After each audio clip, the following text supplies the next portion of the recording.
자, 채널 제네시스 박에 무엇이든 물어보세요입니다. 자, 무엇이든 물어보세요는 네이버 카페에 올라와 있는 질문 중에서 최신 내용, 그리고 좀 여러분들이 좀 헷갈릴 만한 그런 내용에 대해서 제가 답변을 드리고 있는데, 그중 일부 내용을 우리 유튜브에서도 설명드리는 그런 내용입니다. 네이버 카페에서 제네시스 박이라고 검색을 하시면 이런 모양의 카페가 나오고요. 왼쪽 메뉴판을 보면은 여러 가지가 있죠. 그리고 이제 특히 제가 이제 뭐 여러 군데에서 써놨던 칼럼이라든지 블로그라든지 이런 거 다 이렇게 한꺼번에 제가 여기다 모아놨으니까 보시면 좋고요. 그리고 이제 가끔 여기에 보면은 유용한 강의 정보 같은 거 있어요. 여기서 유용하다는 거 뭐냐면 여러분들한테 정말 소액이거나 심지어 무료의 강의도 있어요. 제가 이제 어제 10월 17일 화요일 날 오전 10시에 오픈이 돼서 제가 이제 미리 말씀드리면 안 되기 때문에 제가 별도의 언급이 없었는데요.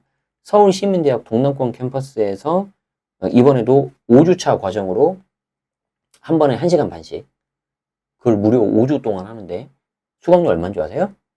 10,000원이에요, 10,000원. 10,000원이에요. 그래서 이제 저는 이거를 어떤 지역사회에 조금이나마 제가 공헌한다는 생각으로 그렇게 하겠습니다 해서 했는데 저도 생각보다 시간 많이 걸리거든요. 그런데 뭐 당연히 10분도 안 돼서 다 마감된 것 같아요. 그게 이제 다다음 주 화요일부터 이렇게 하는 건데, 가끔 그런 정보들도 여기 제가 미리 알려드리진 못하고, 이런 게 있어요라고 말을 해준단 말이에요. 그러니까 꼭 이런 거 보셔서 여러분들이 좀 챙겨가시면 좋겠습니다.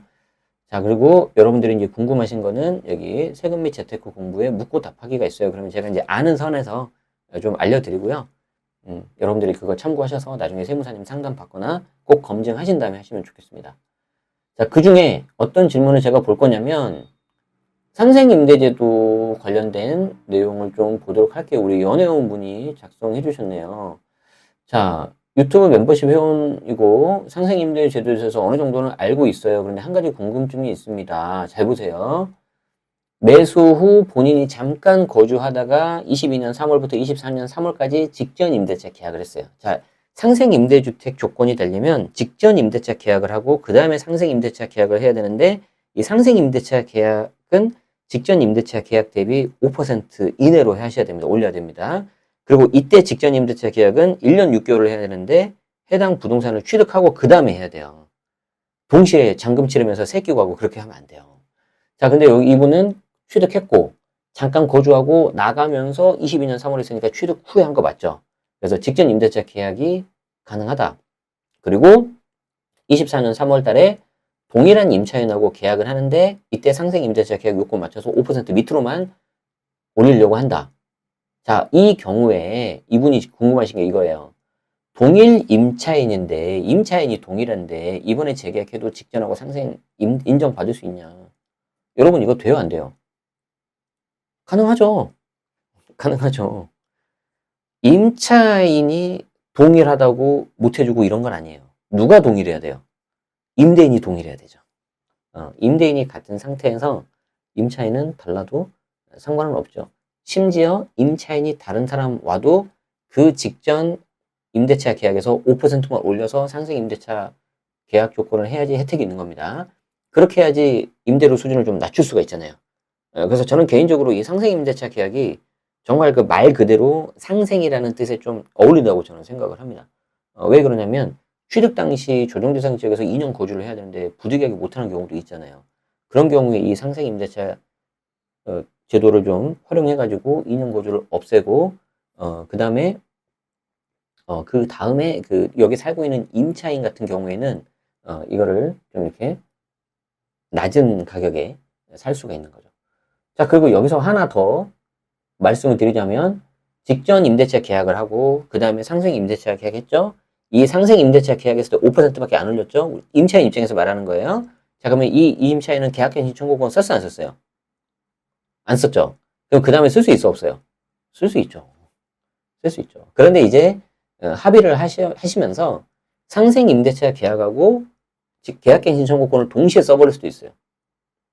서로 합의를 해서. 그럼 임차인이 무조건 손해만 보는 거냐? 그렇진 않아요. 왜? 계약갱신 청구권을 썼기 때문에 이때는 내가 3개월 안에 통보하고 나갈 수도 있어요, 중간에. 그러면 임대인 입장에서는 어떻게 해야 돼요? 다시 다른 임차인 맞춰가지고 그 상생 임대차 계약 썼던 거 있죠? 거기에서 이제 또 5% 이내로만 갖거나 더 적게 해버리면 돼요. 올리면 안 된다고. 계속 이어진 걸로 볼 수 있어요. 그래서 거기까지 좀 체크하시면은 더 좋을 것 같습니다. 그래서 상생 임대제도 관련된 내용 하나 봤고요. 자, 두 번째 봅시다. 두 번째. 자, 두 번째는 좀 어려워요. 두 번째는 좀 어려운데 잘 보세요. 18년 10월 달에 분당에 8년 장기 임대 등록을 지자체 세무서에 신고하고 세 채 모두 아파트인데 거주하는 집을 아들에게 증여하고 3개 중 임대 등록하는 집으로 이사를 들어가려고 한다. 실거주 2년을 살아야 된다고 해서 증여 후에는 두 채가 모두 분당에 있고 8년 임대 등록한 집을 23년 10월 현재까지 임대법을 준수하며 세를 준 지 5년이 됐는데 세입자의 동의가 있으면 과태료 없이 자진 말소가 된다고 답을 받았다.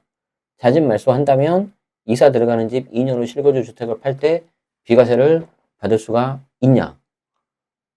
받을 수 있다면 몇 년 내로 비과세를 받아야 되냐? 자, 이거는 지금 이분이 사실은 좀 정보를 다 안 적었어요. 정보를 다 안 적어서 제가 이제 참고만 하시라고 이렇게 했는데 여기 봅시다.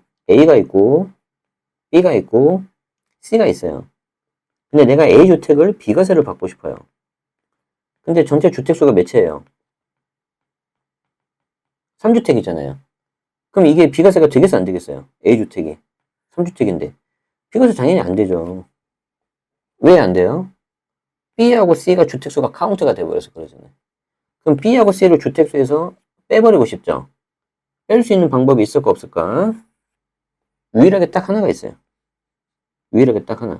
이 방법이 뭐냐면 1번하고 2번을 동시에 만족을 해야 되는데 1번이 뭐냐면 거주주택에서는 2년 거주를 해야 돼요. A에 대해서. 이건 무조건이다. 무조건. 예를 들어서 비조정이다. 거주해야 되네. 안 해야 돼? 무조건 거주해야 돼요. 비조정이어도. 여기서 이제 많이 당해요. 여러분들이. 비조정이니까 안 해도 되는 것처럼 착각하는 거죠. 자, 그 다음에 2번은 뭐냐면 등록 임대주택 요건을 다 충족해야 됩니다. 그럼 어떤 거예요? 이 경우에는 B하고 C 요건을 다 맞춰야 되는 거지. 그럼 이 요건이 뭐냐? 첫 번째, 세무서, 지자체 두 곳 모두 등록하셔야 되고요. 의무 임대 기간 지금은 10년이고요.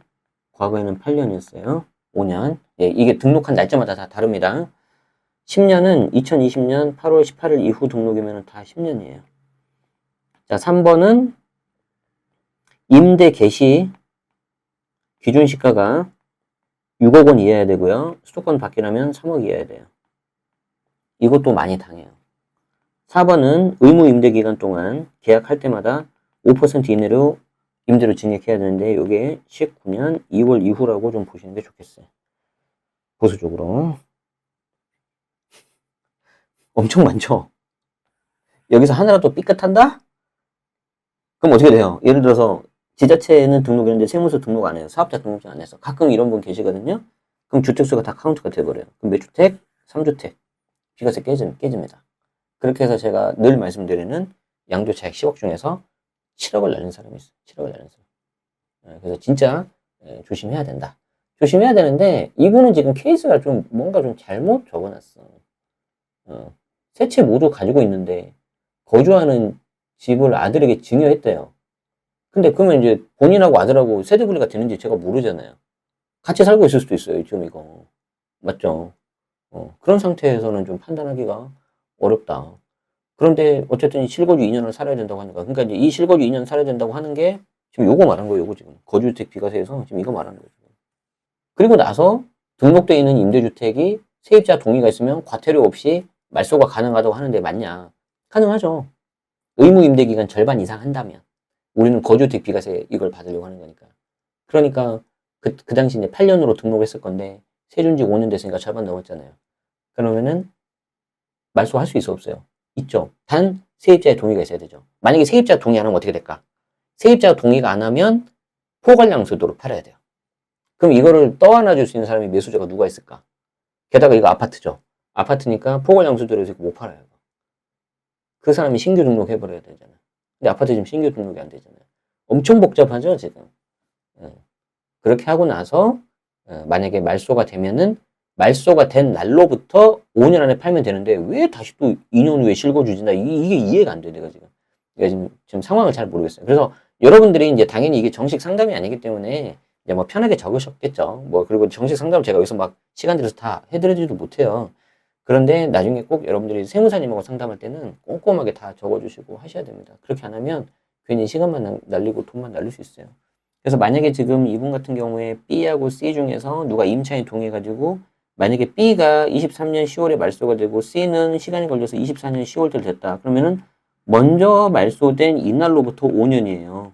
다 말소된 게 아니고. 그래서 꼭 이거 날짜 카운트 잘 하셔야 됩니다. 그래서 제가 밑에 적어드렸어요. 그냥 세무사 상담 최소 2명 이상, 3명 이상 받으시라고. 안 그러면 너무 위험하다, 이거. 게다가 양도 차익이 크면 클수록 더 조심해야 된다.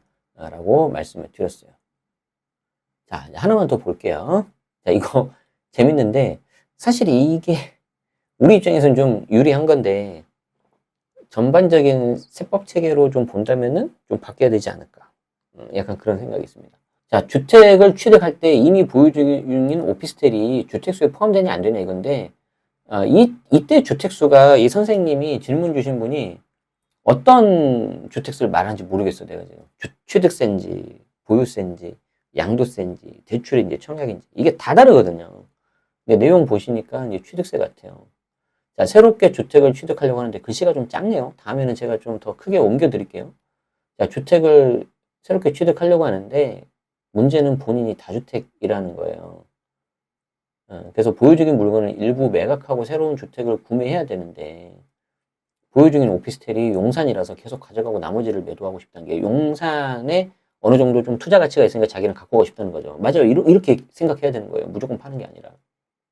자, 그런데 그 보유 중인 오피스텔은 2018년 8월경에 취득했다. 그리고 앞에 이걸 적었죠, 이분이. 20년 8월 11일 이전인 2018년 8월에 취득했다. 자, 이 말은 왜 적었을까, 이분이? 이분 이제 공부하신 분이에요. 무슨 말이냐면, 이분의 지금 관심사는 취득세입니다.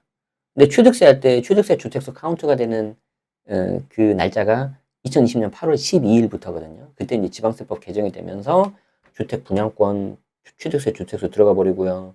주거용 오피스텔 들어가 버리고요. 조합원 입주권 들어가 버렸어요. 그러니까 이분은 요거 좀 아시는 거죠. 그래서 2020년 8월 11일 이전인 2018년 8월 달에 취득을 해서 이제 뭐 오피스텔이니까 주거용 오피스텔이라도 취득세 주택수 할 때 빠지는데 문제는 이렇게 알고 있는데 내가 주택임대 사업자로 장기 등록이 현재 되어 있다. 그럼 이제 이거 주택분 재산세가 나오면서 종부세에서도 과세 대상으로 들어가거든요. 종부세 합산배제 따로 안 되면은. 그러면 자기는 주거용이라고 너무 명백하게 나와 있으니까 설령 내가 2018년에 8월에 취득했다 하더라도 취득세 주택수 계산할 때 주택수 카운트 되는 거 아니냐. 그래서 물어본 거예요. 이해되죠? 공부를 많이 하신 분이시죠? 근데 제가 봐도 불안할 수 있잖아요. 그래서 저도 제가 알기로는 임대주택 등록 여부와 상관없이 이 날짜가 중요해요. 그래서 날짜가 2020년 8월 11일 그 이전이다. 그래버리면 취득세 주택수 카운트 할 때는 안 들어가요. 물론 양도세는 들어갑니다. 또 여기서 양도세도 빠진다고 생각하시면 안 돼요. 머리 아프기 시작하죠. 그래서 취득세 카운트 할 때는 빠지는데 저도 혹시 몰라서 제가 아는 세무사님한테 물어봤어요. 이 취득세 관련해가지고 계속 잘 하시는 분한테. 그래서 그랬더니 그분도 역시 제외된다. 신경 안 써도 된다. 하는데 만약에 혹시 질문 주신 분 그리고 이제 비슷한 케이스에 계신 분들이 불안하잖아요. 그럼 내가 새롭게 취득하려는 그 물건 있죠. 새롭게 취득하려는 그 물건지에 관할 지자체, 뭐 시청이나 구청 거기다가 한번 더 물어보세요. 그러면 조금 더 정확합니다. 그리고 관할 지자체는 세무서하고 다르게 전화 연결도 잘 되고 답변도 친절하게 잘 해줘요. 상대적으로. 세무서가 그렇게 나쁘다는 게 아니라 그렇기 때문에 그걸 좀 잘 활용하시면은 훨씬 더 안전하게 할 수 있을 거다. 만약에 이렇게 했는데 뭔가 좀 이슈가 생겨가지고 취득세가 막 8%, 12% 나와버리면 이제 완전히 이제 스텝이 꼬일 수가 있거든요. 그 자금 운영적인 측면에서. 그래서 이렇게 좀 말씀을 드리고, 우리 질의응답 시간 요 정도 해보도록 할 건데, 뭐, 당연한 말이지만, 제가 지금 드리는 말씀은 단순 참고사항입니다. 아시겠죠? 여러분들의 어떤 개별 상황을 제가 100%다 알고 있는 것도 아니고, 그리고 설령 다 안다고 하더라도 저도 사람이기 때문에 틀릴 수가 있는 거예요. 그래서 어떤 근거 자료로 활용할 수는 없고, 여러분들 우리 공부하는 과정에서 제가 이제 좀 코멘트를 드리면서 이런 것도 한번 고려해 보세요 라는 걸로 알아주시면 좋겠고, 특히 이 무엇이든 물어보세요 이 영상은 저는 누가 봤으면 좋겠냐면 우리 초보분들이 좀 많이 보시면 좋겠어요. 초보분들이. 왜냐면 우리 초보분들 입장에서는 저도 그때 정말 햇병아리 시절이 있었고 지금도 더 많이 공부해야 되긴 하지만 간접 경험이라도 많이 해야지 내가 좀 약간 실력이 늘거든요. 그런데 그 간접 경험을 할 수 있는 경우가 그렇게 많이 없잖아요. 그런데 그 중에 하나가 이 다른 사람들 사례를 보는 거기 때문에 여러분들이 좀 보시면서 공부하면 좋겠습니다. 네, 그래요. 그래서 여러분들이 좀 궁금하신 분들은 제 카페에서 가입도 하시고 뭐 무료니까 남겨주시면은 제가 아는 한도 내에서 간단하게 답을 드리고 또 이게 그중에 정말 중요한 거다 그런 거는 우리 유튜브를 통해서도 피드백을 드리도록 하겠습니다. 그리고 여러분들이 이제 우리 여기 배지가 달려있는 멤버분들 있죠, 멤버분들은 우리 이제 다음 주죠. 다음 주에 이제 멤버십 특강 한단 말이에요.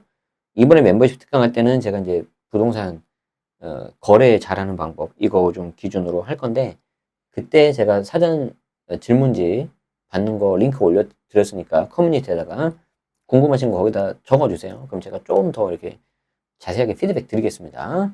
네, 오늘도 시청해주셔서 고맙습니다. 도움 되셨다면 좋아요, 구독 한번 부탁드리고요. 여기서 마치겠습니다. 고맙습니다.